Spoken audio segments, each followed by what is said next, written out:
kasih Pak Tom. Kalau tentang Serambi ini adalah semarak rupiah Ramadan dan Idul Fitri.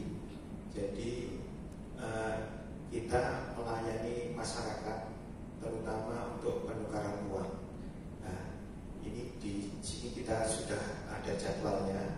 Kalau hari Rabu 20 Maret 2004 itu kita akan melaksanakan kick off. Jadi nanti hari Rabu sore itu ada pelaksanaan kick off Serambi. Itu kita melayani penukaran dengan 9 bank, 9 mobil kas keliling berjajar di sana. Masyarakat bisa menukarkan tetapi lewat aplikasi pintar. Jadi aplikasinya itu yaitu https://2 pintar.bi.go.id. Jadi masyarakat bisa pesan di sana. Tetapi sebenarnya masyarakat itu sejak sekarang sudah bisa menukarkan uangnya di perbankan sesuai rekeningnya masing-masing.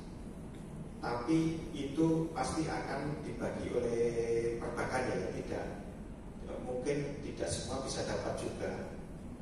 Jadi sejak sebelum Ramadan itu sebenarnya Bank Indonesia sudah mendistribusikan uangnya ke seluruh perbankan secara bertahap. Secara bertahap sudah didistribusikan ke perbankan. Jadi sebenarnya masyarakat sudah dapat terlayani sejak awal Ramadan. Namun demikian kita tetap melayani yang selain nasabah. Jadi yang kita tanyakan ini untuk masyarakat umum meskipun tidak punya rekening di bank. Jadi bisa mengantri. Kalau ini yang lewat kas keliling ini harus pakai aplikasi pintar. Itu jadwalnya sudah kita tanyakan. Ada tanggal 25, tanggal 27, 28, 1 April, 2 April, 3 April, 4 April, dan 5 April. Nanti yang paling besar itu adalah di kick off itu di Masjid RGZ dan di Benteng Pasar.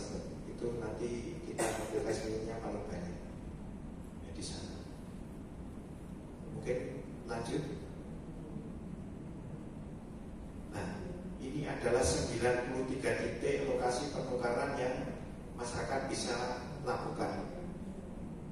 93 titik ini kita layani dari jam 8 sampai kemungkinan jam 11.30. Jadi masyarakat mulai jam 8 sudah bisa. Kalau antrinya kita serahkan ke perbankan masing-masing, tapi kita harapkan tetap dekat dari jam 8 itu. Nanti antriannya diserahkan kepada perbankan untuk mengaturnya. Tetapi sudah Bank Indonesia istilahnya wanti-wanti bahwa ini untuk masyarakat umum, bukan untuk pegawai bank sendiri maupun nasabah utama mereka, tapi untuk masyarakat yang antri di pagi hari itu. Ini ada di area Solo, kemudian Sukoharjo, Boyolali, Karanganyar, Klaten, Sragen, dan Wonogiri. Titik-titiknya sudah kita tanyakan. Kemudian masyarakat membawa KTP untuk melakukan penukaran ini. Tidak pakai aplikasi pintar, tapi cukup membawa KTP. Dan satu KTP hanya bisa digunakan sekali selama Ramadan. Ini sebenarnya cuma untuk keadilan aja. Jadi nanti di petugas bank akan dicek apakah nomor KTP tersebut telah digunakan di bank lain atau di hari sebelumnya. Dan kita buka secara bersamaan ini juga untuk keadilan supaya satu orang hanya antri di satu bank saja. Dan paket penukaran yang per orang itu maksimal adalah 3.700.000, terdiri dari pecahan 20.000 satu pak atau 100 lembar, kemudian 10.000 juga satu pak atau 100 lembar, 5.000 satu pak 100 lembar 500.000 ya. Kalau 2.000 200.000, itu juga satu pak atau 100 lembar. Mungkin demikian Pak Tom. Akhir pemaparan ini kita akan sharing slide-nya. Jadi mungkin nanti detail-detailnya silahkan bisa dicermati di slide yang ada di sini. Mungkin itu Pak Langgeng sedikit yang kami sharing sebelum buka puasa. Sebelum buka puasa. Tidak saja teman-teman, langsung ke pertanyaan tadi penjelasan Pak Anto sama Pak Ipa. Izin respon Pak. Yang pertama, peredaran uang seperti yang tadi kita sampaikan, ini Solo Raya kita prediksikan di angka 4,3 triliun. 4,3 triliun itu kita dasarkan pada proyeksi-proyeksi yang dilakukan oleh perbankan.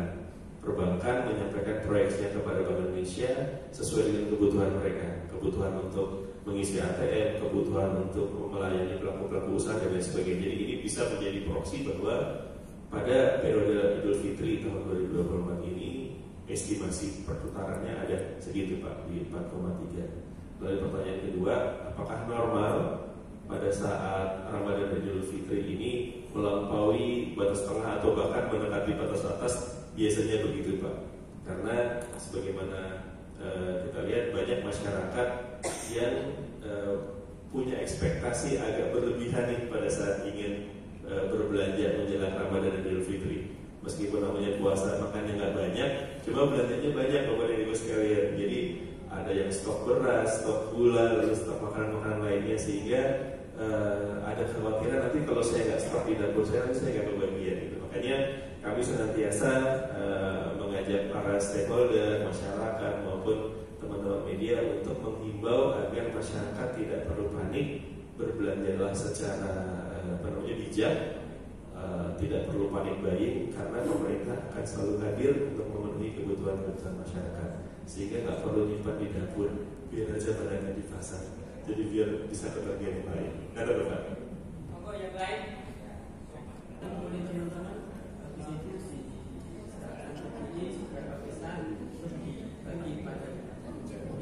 Siap. Siap. Monggo yang lain ada pertanyaan enggak? Pak Jayadi. Kalau proyeksi inflasi nanti sudah terlalu Mas Hafid ya. Kita kalau mengatakan inflasinya berapa itu kan kewenangannya BPS, tapi ini mungkin dalam bentuk range ya Mas ya, dalam bentuk range berapa ke berapa. Yang jelas tekanannya lebih besar daripada sebelumnya. Itu yang pertama. Kedua, upaya-upaya apa saja yang dilakukan. Tentu saja kita ada upaya-upaya yang sedang kita rintis sekarang. Kita telah berkomunikasi dengan asisten 2 di masing-masing kabupaten kota yang ada di Solo Raya ini, karena kondisinya sekarang ada kabupaten yang surplus, ada yang defisit. Pada kabupaten yang defisit seperti misalnya kota Solo ini kan konsumen ya, tidak banyak produsennya. Pada saat defisit terjadi di kota Surakarta, maka harga tentu saja akan naik. Tapi di daerah lain di Solo Raya itu ada yang surplus. Misalnya kita sebut saja Boyolali atau mungkin Karanganyar atau Wonogiri, itu surplus. Jadi ketika kita sudah jalin kerjasama antar kabupaten kota, mudah-mudahan bisa ada komunikasi. Oh ini daging ayam di Surakarta lagi mahal. Oh iya, Boyolali punya misalnya. Maka akan ada saling kerjasama perdagangan. Dan sekarang ini kami sedang finalisasi untuk perjanjian kerjasama antar kabupaten, sehingga itu bisa menjadi payung kerjasama perdagangan antar pemerintah daerah, dan tentu saja di dalamnya ada bisnis juga yang saling bekerja sama di situ.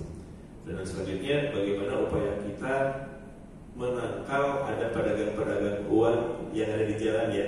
Salah satu upaya ini adalah kita melakukan pembatasan dari jumlah yang bisa ditukarkan.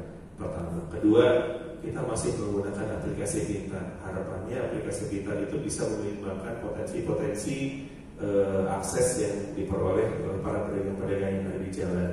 Memang kalau lihat mitra-mitra mereka akan selalu menemukan inovasi-inovasi untuk bisa menerobos celah-celah itu tentu aja, tapi kita tetap kawal prosesnya. Mungkin nanti terkait dengan upaya mencegah pedagang-pedagang uang rupiah di jalan, nanti Mas Anand bisa membantu. Tapi sebelumnya saya undang Mas Hafid dulu untuk menyampaikan proyeksi inflasi masyarakat. Matur nuwun.